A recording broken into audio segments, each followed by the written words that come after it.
Muy buenas noches, comenzamos otro martes policial en Así Somos, siempre en compañía de Monty Salfal, también de nuestro amigo experto Carlitos Gutiérrez. Le damos la bienvenida y se va a sumar a la conversación, por supuesto. Hoy día queremos hablar de un tema tremendamente delicado. Estoy hablando del caso de Antonia Barra, esta joven de 20 años que cometió suicidio tras una presunta violación que está siendo investigada, un hecho que desató, Salfate, Monty, la rabia e impotencia de la opinión pública. Esta noche vamos a revisar el testimonio del padre de Antonia, también las declaraciones de Antonia previo a cometer suicidio en audios que le envió a sus amigos. Vamos a revisar todo eso con el máximo de los respetos para todos los implicados, Salfate.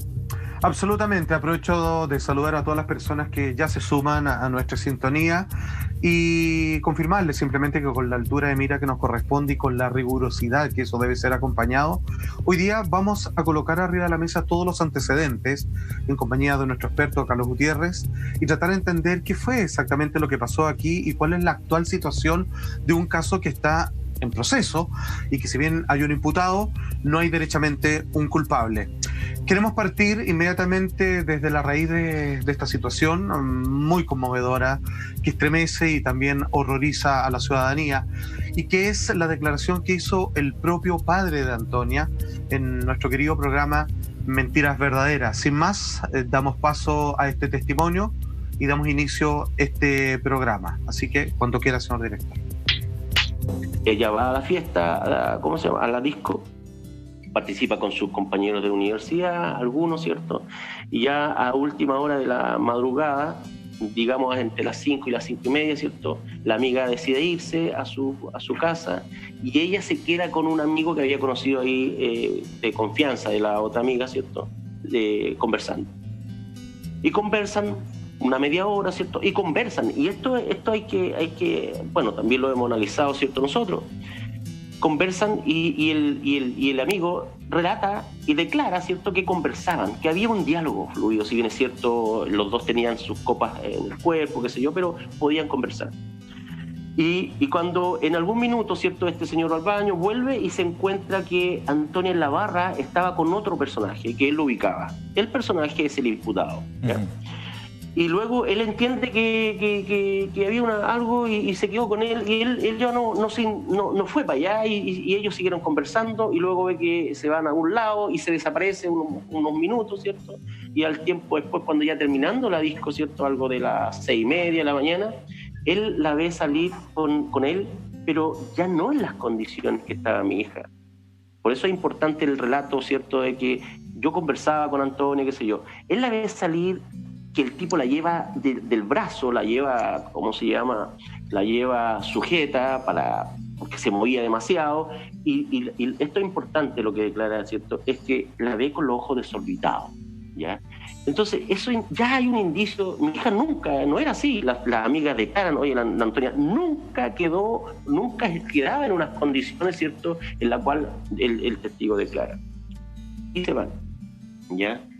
Entonces, hay otro detalle también que el tipo dice que mi hija iba en condiciones. No iba en condiciones. Luego, mi hija tiene los recursos, tiene el teléfono, tiene todo, ¿cierto? Porque ella se mueve cuando no van en vehículo, ella pide móvil, y como todo cualquier joven, y ella podía hacer eso. Entonces ella no hizo, el tipo la llevó caminando hacia la cabaña. Entonces, ese caminar, mi hija en condiciones normales, nunca ella hubiese permitido irse caminando 1,5 kilómetros a un destino que ella no ubicaba. Hay que decir que mi hija es primera vez que iba a esa discoteca. Ella no era de ese ambiente. Los demás personas sí, pero ella nunca había ido a esa discoteca. Bueno, ahí escuchamos el testimonio del padre de Antonia, donde él hace hincapié en algo que es muy particular. Más avanzado el programa, vamos a mostrar algunas fotografías que dan cuenta de este polémico video en donde parece, o claramente, digamos, se ve un forcejeo. No va feliz, digamos, no, Antonia, hay que reconocerlo. No es sobreinterpretar, decir que ella no está de buena gana en un momento específico de ese registro, claramente. Ahora, el papá menciona sobre los ojos desorbitados. El video es parte de la investigación. Este comentario que nace de un amigo de Antonia que está en la discoteca y ve cuando está en compañía de alguien dice, bueno, la dejo sola, digamos, que haga lo suyo ahí, que se conozca con este nuevo chico. Pero esa mención, ¿tiene alguna validez a esta altura, Carlos, al no existir, pasando el año pasado, que no haya algún informe toxicológico al respecto? O sea, ¿se puede inferir algo o simplemente es un detalle, digamos, que va a quedar en la causa propiamente tal, solo como una anécdota nomás? Sí, son antecedentes que siempre son útiles. Es una declaración de un testigo ocular. El testigo ocular en la ley chilena es muy importante, el testimonio de él. Lo importante es que él, por supuesto, vaya ratificando. Tengo entendido que él ya ratificó esta declaración ante la Fiscalía, y la Fiscalía lo puede utilizar como medio de prueba en un futuro juicio, pero esto es un proceso que está en investigación, es una causa que está abierta completamente, está en total desarrollo, entonces vamos a ir seguramente conociendo más detalles y a lo mejor mucho más testimonios o testigos que puedan ir apareciendo. Así es, Carlos, un caso que está estremeciendo a nuestro país, una historia muy dolorosa, y como programa también, por supuesto, que queremos solidarizar profundamente con la tristeza y también con la pena de sus familiares y sus amigos al no tener hoy a Antonia junto a ellos.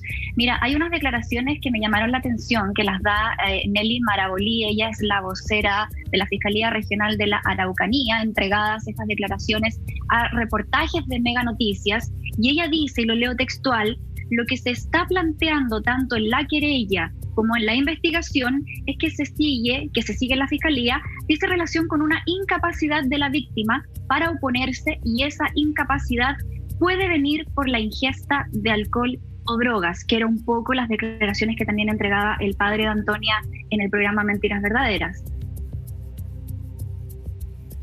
Sí, esta incapacidad no es solamente generada por drogas o alcohol. Muchas veces la incapacidad también es porque un tamaño físico, por claro, el uso de la fuerza, todos esos factores deben ser considerados en este. Exactamente. Una presión psicológica también, por supuesto, es un factor de presión, y todos estos antecedentes tienen que ser considerados por la parte querellante, por la Fiscalía, también, por supuesto, por la defensa. Es un caso muy, muy lamentable, donde lamentablemente, de nuevo, una mujer es víctima. En este caso, lamentablemente, ella comete el suicidio, claro, pero es ocasionado por otras cosas que se están investigando. Vamos a revisar paso por paso esta historia, distintos antecedentes, una historia que nos va a ir contando Salfate. Pero Carlos, quería preguntarte para partir desde la base más concreta en cuanto a hechos. ¿En qué estado está hoy día la investigación? En julio se viene una formalización, para que partamos de ahí, muchachos, y si les parece, después nos vamos con la historia y los antecedentes. Muy bien. Sí, en julio viene una formalización, el 25 de julio, del imputado, del único sospechoso que hay de esta víctima. Perdón, el 21. El 21 de julio viene una formalización del imputado.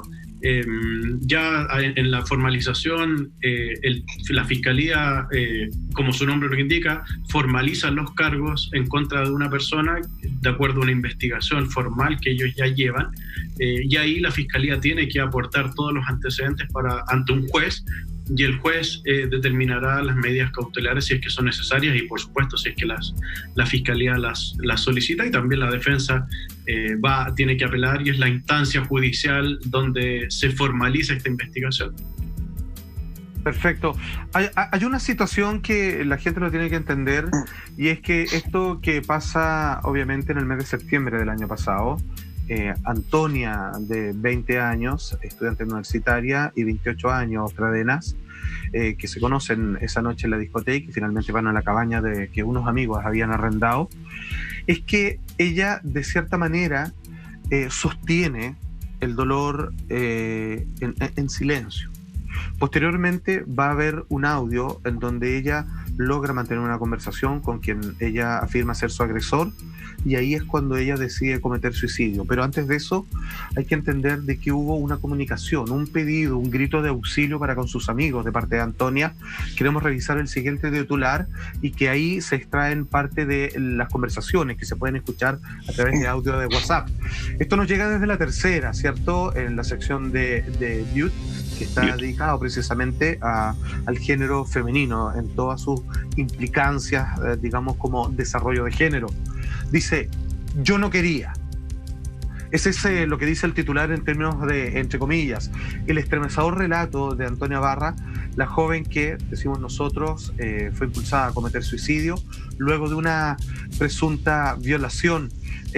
Hablando detrás de cámara, ya bien lo aclaraba Michael, que todo esto es un reportaje que aparece en CNN y posteriormente esto se hace de manera mucho más masiva a través de Chilevisión, y donde se escuchan estos mensajes por audio que Antonia le envía a varios de sus amigos. Reproduzco parte de aquello. Dice Antonia: me acuerdo que yo estaba en la parte del tech, me refiero a la sección de música tecno de la discoteca, y este hueón me decía, ándate conmigo. Me habló por Instagram, eso fue previamente, antes de que ellos se conocieran en aquel momento físicamente. Lo único que me acuerdo fue como haberme despertado, dice Antonia, o estar más consciente, y el hueón estaba arriba mío, y le dije, sale mierda. Me sentí y me fui de la pieza, y llamé a la Consu, que es su mujer amiga, como nos ha contado su padre. Tú no sabes cómo me siento completamente sucia. Son declaraciones como parte, obviamente, del reportaje que ha sido públicamente expuesto y que hoy día simplemente nosotros lo reproducimos a partir del extracto que hemos sacado de lo mismo. Eso ella se lo hace comunicar a sus amigos y comienza a viralizarse, y en algún momento estos audios, a través de lo que tengo entendido de la polola de un amigo de Pradenas, llega a él, y aquí es cuando viene el segundo acto más trágico de esta situación. Salfate, de hecho, deja, porque efectivamente hace 6 días Chilevisión saca este reportaje con material que vamos a ir revisando, pero ya el 5 de diciembre, como tú decías, CNN hace un gran reportaje, Carlos, donde muestra incluso más audios de los que pudimos escuchar hace 6 días, y yo quiero destacar uno que está en el reportaje de CNN el 5 de diciembre. Es la propia Antonia quien habla de esto. Dice, tú no sabes cuánto sufrí. ¿Por qué creí que llegué al punto de querer matarme esa semana? Porque toda esa mierda que sentía, toda esa suciedad. Estos y otros audios que de verdad, Carlos, estremece al escucharlo, al tratar de entender lo que estaba viviendo Antonia en ese minuto, cómo se estaba sintiendo ella. Estos audios son determinantes en este tipo de investigación, son un punto de quiebre al momento de determinar si existe o no un culpable. Indudablemente, acá no es solamente un audio, sino que hay muchos audios, hay mucha información, incluso seguramente hay información que debe estar en la carpeta investigativa y que desconocemos y que vamos a conocer cuando se formalice este hecho ante un tribunal. Pero claramente este tipo de evidencias es fundamental, es un medio de prueba irrefutable que la misma víctima dejó este registro afortunadamente y puede ser sin ningún problema utilizado en un futuro juicio. Claramente ella en estos mensajes pide ayuda a gritos, y lamentablemente es la sensación que muchas mujeres abusadas tienen comúnmente en absolutamente todos los países del mundo. Es una situación que es muy lamentable. Sí, es tremendo, porque en las mismas declaraciones que entregaba el padre de Antonia, él decía que su familia era tremendamente unida, que todos eran muy alegres, que no tenían carencias de ningún tipo, ni afectivas, ni económicas. O sea, ella vivía en un ambiente bastante seguro. Por lo tanto, sentirse de esa manera, quizás no hablar y aguantar este mes y tener toda su procesión por dentro, también en la cabeza de ella quizás era un poco para proteger su entorno familiar, que era tan armónico, que era tan lindo. Y yo sé que el proceso de cada persona es tan individual, y uno ahí desde afuera no tiene cómo juzgar ni cómo opinar, porque cada persona es distinta. Pero claramente esto recalca la necesidad de siempre estar en constante comunicación con los seres queridos, a pesar de que ocurran cosas trágicas, porque finalmente son las únicas personas que nos podrían prestar ayuda. Ahora, ella también pide ayuda precisamente a una amiga, y tenemos una gráfica donde se transcribe el audio donde Antonia Barra habla con esta amiga cercana. Pasemos a revisarlo. Ahí lo estamos viendo ya en la gráfica. Esto es parte del material con que el padre de Antonia se encuentra luego de que ella comete suicidio y comienza a revisarlo. Lo que ustedes pueden leer ahí dice: la Consu, su mejor amiga, me decía, hueona, denúncialo. Y le dije, Antonia, no quiero show, mis papás se van a enterar, no me quiero sentir así, lo único que quiero es olvidar lo que pasó. Y me dijo la Consu, la amiga de Antonia, pero se aprovechó de ti, estabas inconsciente. Y previo a esta gráfica que ustedes pueden ver en pantalla, ella también había declarado entre llantos: yo no quería nada con ese weón, y después, puta, no sé cómo mierda llegué a esa casa, donde el papá también recalca que ella prácticamente, si es que bien se le ve caminando en parte de algunos registros, ella no entiende en qué momento está en la discoteca y luego aparece en esta cabaña donde está Pradenas con su grupo de amigos. ¿Sabes qué, Salfate, Monti, Carlos? Con respecto a estas declaraciones, esta historia que cuenta Antonia de por qué no le quiere contar a sus papás, tomando en cuenta la historia familiar que tienen, que son súper cercanos, como decía Monti, claro. El papá decía, teníamos una relación, mostraba conversaciones por WhatsApp, de hecho en este reportaje yo les hablo de CNN, y justamente hay una psicóloga de nombre Javiera Donoso, ella es experta en temas de abuso, Carlitos, Salfate, Monti, y también en reparación del lazo. Y ella revisó en televisión y en CNN, también revisó estas declaraciones particularmente, y ella decía, cuando hay un acto de presunta violación, lo tenemos que decir así en términos legales, existe un doble trauma, ¿ya? Esto no lo digo yo, lo está diciendo una psicóloga experta. El primer trauma justamente es el del abuso.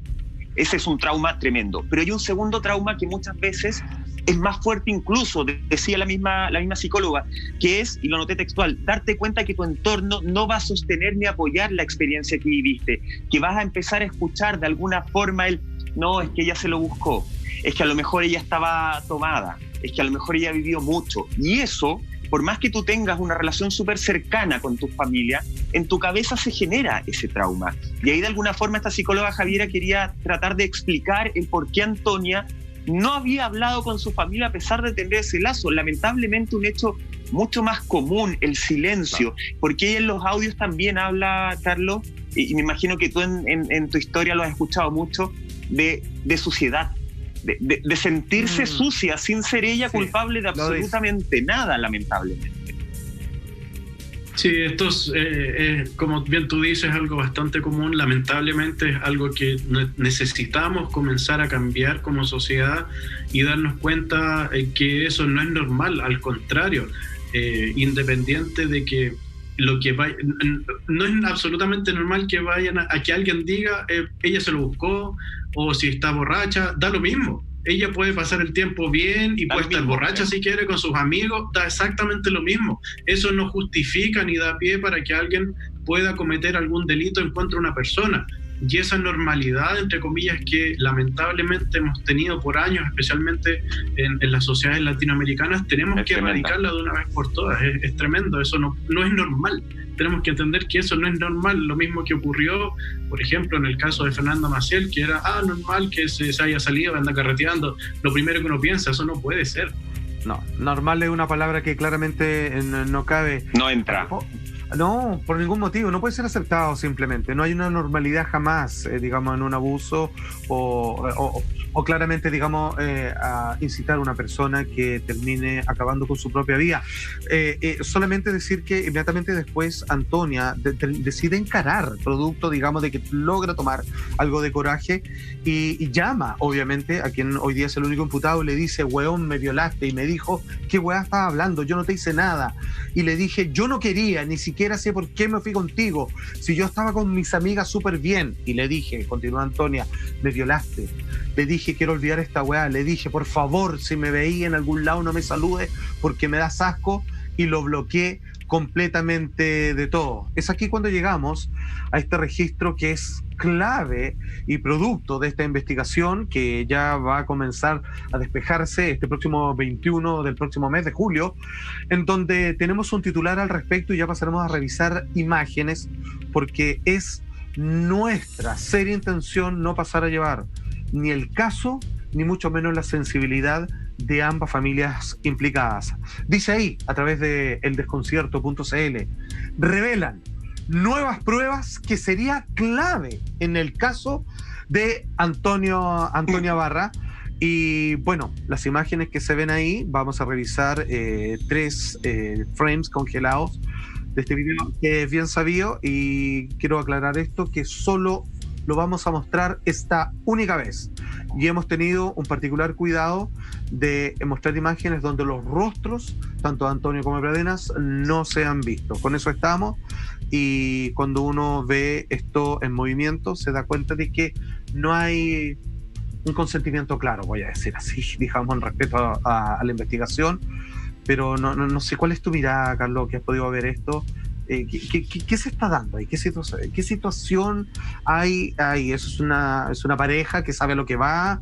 ¿Ella está vulnerable? ¿Ella quiere ir o no? ¿Cómo se ve cierta resistencia? ¿Cuál es tu opinión, Carlos?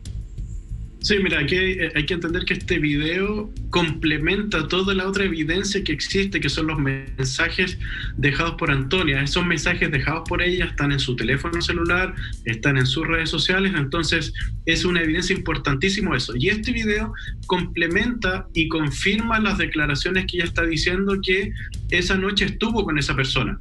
Es decir, los dos, el sujeto con la víctima, con Antonia, se encuentran en ese momento. Entonces, eso ya es irrefutable porque hay una imagen que lo comprueba. Eso es lo primero que hay que aclarar. Y después, por supuesto, y teniendo, por supuesto, el respeto hacia la investigación y hacia el involucrado, sí se ve, cuando uno observa el video completo, por supuesto, se ve que no es algo, no hay una complacencia por una de las partes de ir al lugar. No hay un consentimiento, ¿sí o no? Claro, a diferencia de que cuando uno anda con su polola va de la mano y camina y uno se va riendo. Aquí no es tan claro. Entonces, vuelvo a insistir, estas opiniones se son siempre, por supuesto, respetando el proceso investigativo y esperando hasta el 21 de julio, donde seguramente vamos a tener muchísimo más información y ya información oficial por parte de la Fiscalía y el Tribunal. Monty, sí. ¿Qué opinas de lo siguiente? Porque el abogado defensor de Pradenas dice lo siguiente, tenemos una gráfica al respecto. Abro comillas. Para mí no permite el video ninguna interpretación. Una pareja que viene transcurriendo por la calle y se dirigen tomados del brazo, sonriendo, con algunos actos que así indican que aquí venía algo con relación a lo que iba a pasar. O sea, como que ambos sabían a dónde iban y a qué iban. Quien habla es Gaspar Calderón, abogado de Martín Pradenas. Bueno, claramente son las palabras del abogado que está defendiendo al imputado, por lo tanto él le va a dar la interpretación que más convenga para su defensa. Ahora, este video es una parte del puzzle, como bien decía Carlos, hay otras evidencias que se están correlacionando con esta y hay que mirar después el cuadro desde arriba, y todas las pruebas que existen hoy día finalmente son las que van a armar la historia que va a determinar la justicia finalmente, o sea, lo que se ha hecho durante este tiempo y que aquí quiero preguntarte esto, Carlos, porque desde que se presenta esta denuncia por parte de la familia de Antonia hasta que se da la fecha de la fiscalización del imputado, pasan casi 9 meses. Yo no sé si ese tiempo es así de largo siempre, porque uno entendería que es desde la fiscalización, o sea, desde la formalización, desde la audiencia de formalización en adelante, es el proceso quizás un poquito más largo en donde ya se investiga formalmente esta denuncia. Pero la previa a esto, cuando él está solamente en calidad de imputado, ¿esta investigación previa suele ser así de larga? A mí me parece que es un poquito extendida, o estoy equivocada. No, depende del fiscal, depende del proceso investigativo. Esto no es algo que tiene que ser cierta cantidad de tiempo o es exacto. Si el fiscal va a ir reuniendo antecedentes, va a ir solicitando diligencias a las policías y él va a ir armando su carpeta investigativa y generando su hipótesis. Y cuando él cree que su hipótesis y tiene su hipótesis bien sólida para poder ser presentada a un juez, es ahí donde él solicita esta formalización y ahí, por supuesto, depende los tiempos del tribunal, le dan la hora. Pero él tiene que tener algo bien robusto para presentarlo, si no se le va a caer el caso y la persona no puede ser imputada por otro delito. Atención, que este video no solo demuestra lo que algunos interpretan como un forcejeo y lo que el abogado, obviamente, de Pradenas dice que es simplemente una instancia de dos personas que saben a lo que van. El papá de Antonia hace, Alejandro Barra, otra declaración en el programa Mentiras Verdaderas y dice que ese video no solamente tiene esta idea de Antonia queriendo resistirse, sino que ahí se lleva a cabo el primer abuso. ¿A qué se refiere? Todo eso lo vemos a la vuelta de esta breve pausa comercial. Por favor, usted quédese ahí.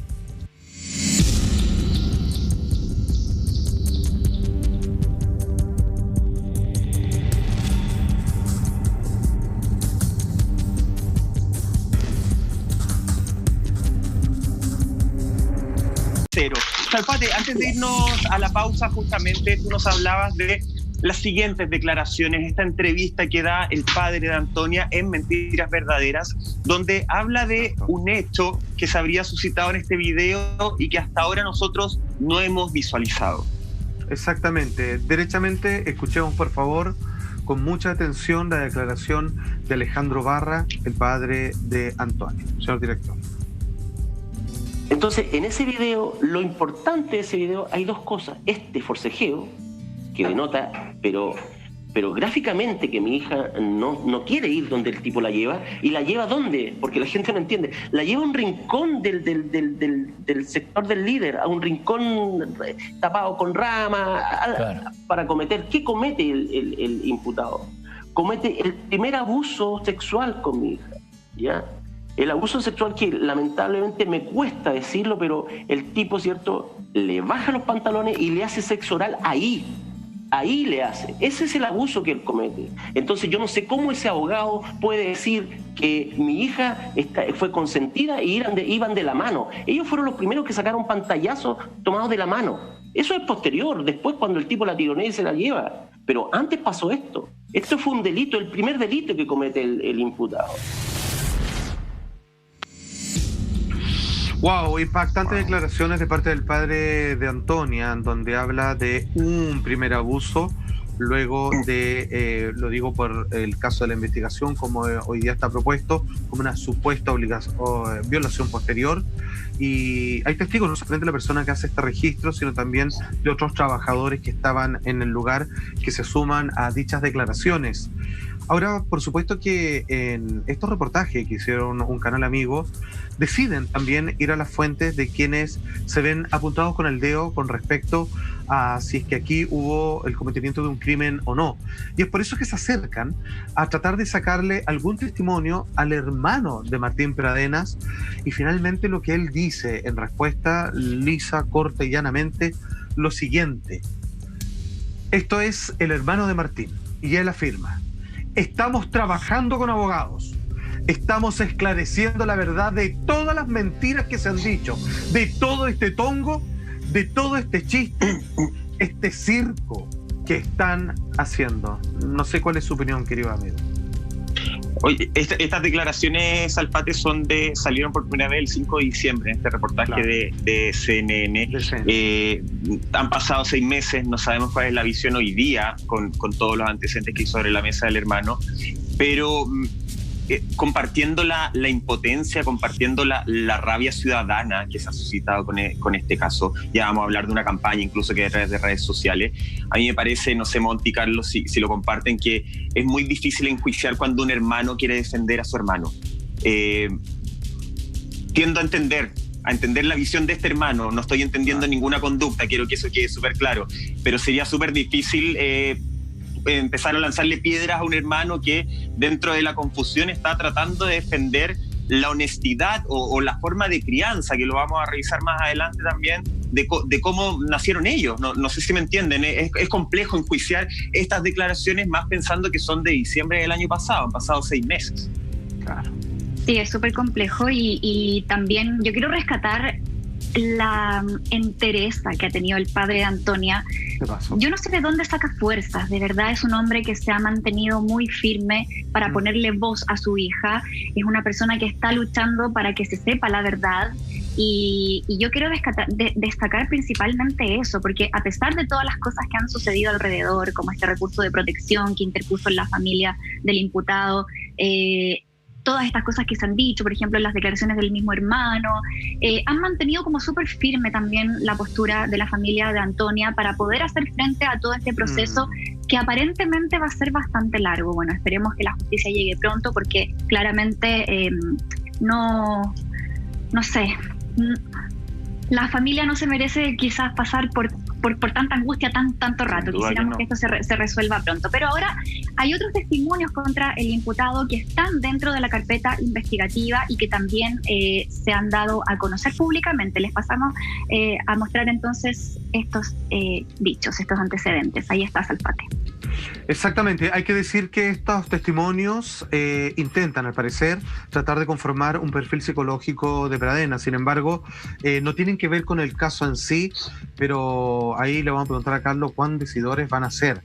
Lo primero que estamos viendo nos viene de una educadora de párvulos del Jardín Mundo Mágico, y que finalmente ella cuenta con respecto a cómo era el comportamiento de Martín cuando pequeño. Dice ella: Martín era un niño inteligente y despierto, pero muy interesado en temas relacionados con la sexualidad.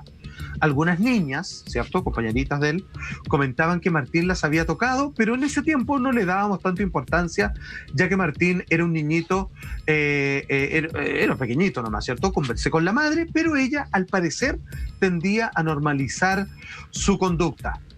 Por otra parte, aquí viene algo que puede ser un poco más complejo. Este es un vecino de la familia y por tanto de Martín Pradenas. Esto es parte de la investigación y no tiene que ver con el caso en sí. Dice a él, el vecino: se tomaba su pene por sobre la ropa, claramente como un gesto obsceno. Nunca se inmutaba con nada, refiriéndose a Martín Pradenas, como si sus actitudes sexuales fueran normales.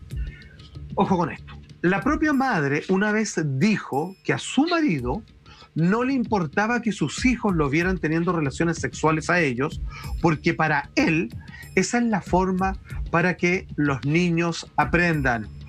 Todo esto, ojo, está en la carpeta investigativa de los delitos sexuales de Temuco, y esto obviamente fue mostrado tanto por CNN y posteriormente mencionado por Chilevisión. Y tenemos una última gráfica, que esto es de una amiga de la hermana de Martín, hermana, ¿cierto?, cuyas compañeras iban a su casa. Dice esta amiga de la hermana de Martín: Martín solía tener conducta abusiva conmigo en plano sexual. Yo estaba en la cocina de su casa preparando una ensalada y Martín pasó detrás de mí y me metió la mano debajo de mi falda del liceo y me tocó entre las piernas, llegando hasta mi vagina, sobre mi calzón. Él se reía y decía: yo sé que te gusta. Obviamente me sentí ofuscada, invadida, me molestó, pero no hice nada más. ¿Cuánto, Carlos, va a pesar todo esto?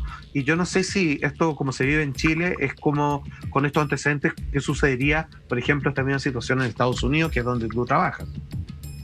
Sí, bueno, es fuerte escuchar todo esto que acabo de leer. Son situaciones que claramente son hipersexualizadas por un menor, en el caso cuando de la tía del jardín que claro, genera esto de la educadora de párvulos, y también, por supuesto, los vecinos.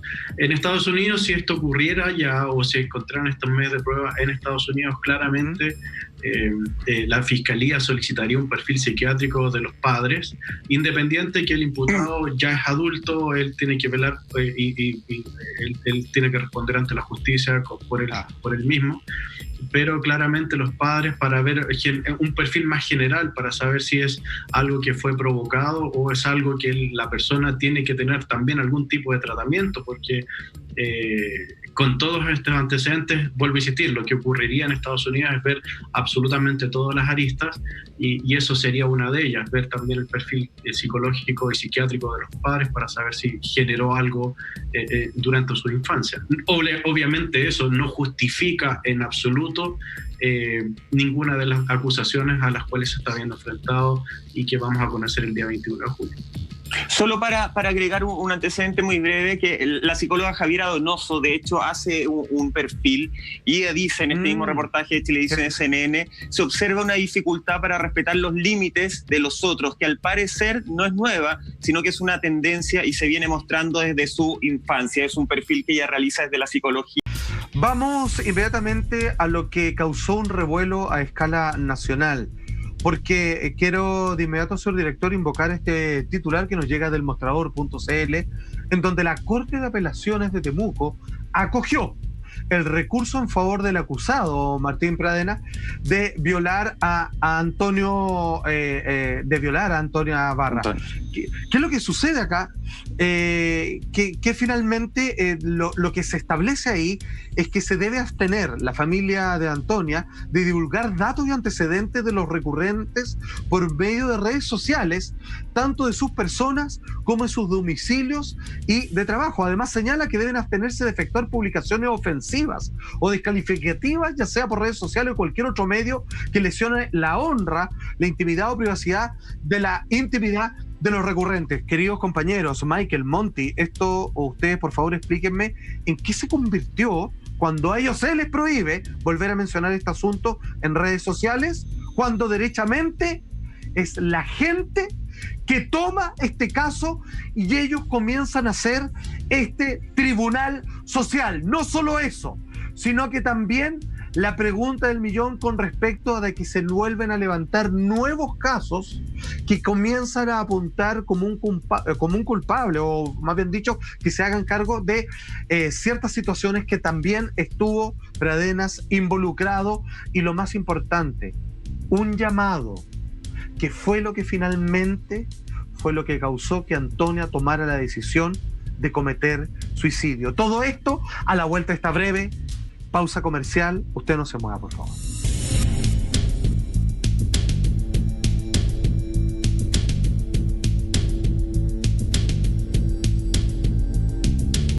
Y retomamos ya nuestra conversación. Seguimos con Carlitos, que está con nosotros apoyándonos y contándonos también todo lo que tiene que ver con el proceso de investigación que todavía está en desarrollo en torno a la muerte de Antonia Barra. Y habíamos hablado antes de irnos a la pausa que, a pesar de que la Corte de Apelaciones de Temuco acoge el recurso de protección que interpone la familia del imputado, sí se generó una defensa a través de las redes sociales, Michael. Claro, porque la prohibición está para la familia de Antonia, no está para todo el mundo, y las redes sociales, Instagram, Twitter, todas empezaron a publicar la fotografía de Martín, empezaron a publicar la dirección también. De hecho, hay un movimiento todos los días que es, por ejemplo, lunes con LD, y ahí se empieza a viralizar una frase en relación a Martín Pradenas. Ese es un movimiento de indignación porque, ojo, también la gente decía, esto se demoró 48 horas, Alfate, en dictaminarse este recurso de protección. El juicio en sí, llevamos, como bien decía Monty, ya de septiembre del 2019 esperando, y todavía la familia de Antonia está con la desesperación de no saber qué es lo que va a suceder. Eso es lo que genera una indignación tremenda. Ahora, tú lo adelantaste hace mucho rato, Salfati, hablabas de una llamada que es clave, porque Antonia soportó al parecer un mes en que el padre sentía que estaba mucho mejor, pero hay una llamada clave. ¿Cuándo y quién la realiza? Quien nos comenta esto es el propio padre de Antonia, Alejandro Barra, quien una vez más en el programa de Mentiras Verdaderas, él nos clarifica de que esta llamada es la que ya finalmente hace colapsar, y este dique emocional que estaba tratando de aguantar Antonio finalmente se desborda, y es por esto que finalmente ella decide atentar contra su propia existencia. Escuchemos a Alejandro Barra, padre de Antonia, por favor. Si nosotros analizamos la vida, el tema cronológico desde que a ella le sufrió el primer delito, que fue la violación, ¿cierto? Ya había un trauma que ella trató de solucionar en forma muy hermética con su amigo, sin decirle a nadie, y ya tenía un trauma. Pero el segundo gran trauma que sucede, ¿cierto?, y que lo explica todo, el segundo gran trauma es la llamada que le hace el imputado a mi hija la noche anterior de que ella decide quitarse la vida. Uh-huh. ¿Ya? Y es una llamada, no lo digo yo porque se me ocurre, es porque hay dos testigos que lo dicen, que la amenazó, que la puteó, le dijo groserías, qué sé yo, por un audio que había escuchado el imputado. Entonces, ese otro trauma de no saber cómo resolverlo, provoca en las personas, ¿cierto?, una decisión como esta. Eso es todo lo que sucedió. Porque si también, si nos vamos a los antecedentes que hay, de media hora antes o minuto antes de esa llamada, ahí ustedes acaban de ver, ¿cierto?, un video que fue la noche anterior, o sea, ella corriendo en el baño, saltando, alegre, o sea, a pesar de que tenía ese primer trauma, ella ya estaba moviéndose y le había dicho a alguna amiga que iba a funar a este tipo y no iba a decir que realmente había sido violada por este señor. Entonces, eso estaba pasando en su cabeza ese fin de semana, ya estaba moviendo, ¿cierto?, y tratando de solucionar su tema. Pero esa llamada provoca, ¿cierto?, este desequilibrio, este asunto, ¿cierto?, que hemos analizado los audios que les facilité, ¿cierto? Y los audios indican que, primero, que es verdad lo que ella relata. El audio manifiesta miedo, mucho miedo en algunos los pitch que se ven ahí, ¿cierto? Denotan ¿cómo se llama? Un temor que es alto, el pitch está muy alto, o sea, cuando ella está contando y relatando, o sea, es la verdad pura la que está diciendo ella. Es estremecedor escuchar al padre de Antonia, esa fortaleza, pero también esa verdad y ese dolor interno. Es él, para él, a su juicio, justamente es esta llamada la determinante, es esta llamada la que habría gatillado en la decisión de Antonia. Carlos, estamos viendo un caso que es tremendamente mediático, ya sea por la indignación de la gente, ya sea por aparición legítima de los padres en los medios de comunicación. ¿Esto funciona como un apriete para la justicia de alguna forma, para decir, oye, cabrito, ponte las pilas, necesitamos una solución? ¿O no juega en el momento del juez, de la investigación del fiscal? No, en ningún caso. Los jueces son totalmente independientes a la presión mediática que puede tener el caso. Esto es un tema más social que seguramente puede afectar a otros aspectos. Tal como lo comentábamos anteriormente, los tribunales son independientes y no debería en ningún caso afectar la presión mediática de este caso ante una posible decisión tanto del Tribunal de Garantía como el juicio final. Ahora, esto no queda acá, porque, atención, esto se complejiza cada vez más y más. Titular de Radio Biobío dice ahí, formalizarán al único acusado tras la muerte de Antonia por otros 5 abusos sexuales. El caso es que el fiscal Miguel Rojas, ¿cierto?, dice él que se trata de presuntos delitos de abuso sexual propio e impropio y violación, en uno de estos nuevos 5 casos, a mayor de 14 años por 5 completamente hechos distintos entre el año 2010 y el año 2019. Aquí yo no entiendo, yo no sé si todo esto se junta, son antecedentes para el caso de Antonia o se ven cada uno por separado, pero que en conjunto pesan para tomar las decisiones con respecto a las próximas decisiones de tribunales. Esto, la verdad, es que llegó a un nivel insospechado, pero que, digamos, está complejo el tema para el caso de la familia Pradenas, yo creo.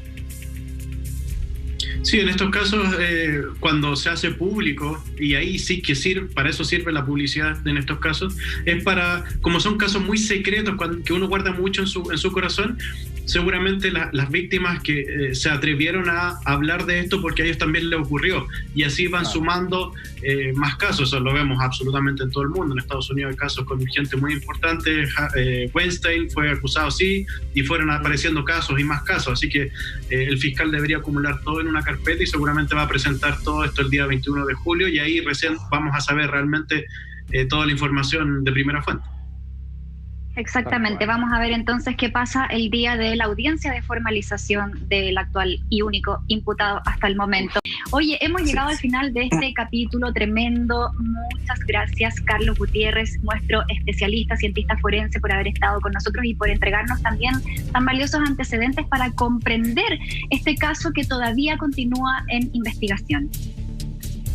Sí, muchísimas gracias por tenerme aquí nuevamente y nos vemos la próxima semana con otro caso tan interesante como este.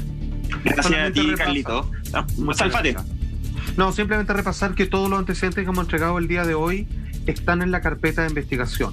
Y nosotros, a partir de los registros que hemos mencionado y de un video que solo mostramos en 3 fotografías, hemos querido proteger tanto a la familia de Pradenas, imputado pero no declarado culpable ni mucho menos, y por supuesto y por sobre todo a la familia de Antonia, quien hoy día sufren su pérdida. Eso es, más allá de encontrar culpables y más allá de nuestras posturas personales, quisimos contar esta historia que es necesario visibilizarla todo lo que se pueda. Un abrazo grande a la familia de Antonia y nosotros nos reencontramos mañana a la medianoche en Así Somos. Gracias por la sintonía. Gracias a todos.